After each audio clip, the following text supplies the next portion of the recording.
جنگ بدر میں جو ان کی جانیں ضرورت ان کی قبض کی جا رہی تھی، فرشتے ان کی جانیں قبض کر رہے تھے، قبضہ پہ لے رہے تھے، تو ان کے حالات کے بارے میں بات ہو رہی ہے۔ اللہ فرما رہے ہیں کہ ان کو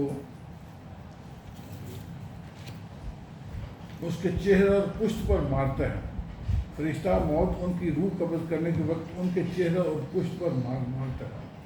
بعض روایت میں کہ آگ کے کوڑے اور لوہے کے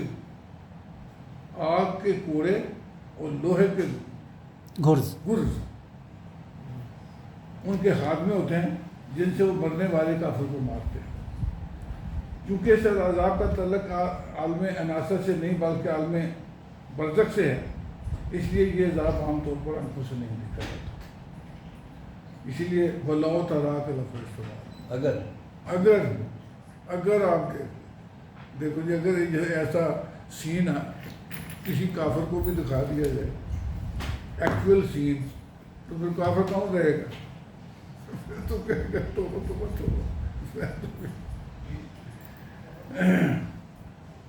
اسی لیے رسول اکرم صلی اللہ علیہ وسلم سے خطاب کیا کہ اگر آپ دیکھتے تو بڑا عبرتناک منظر دیکھتے۔ اس سے معلوم ہے کہ موت کے بعد عالم برزخ میں کفار کو عذاب ہوتا ہے، مگر اس کا تعلق عالم غیب سے ہے، اس لیے عام طور پر دیکھا نہیں جاتا۔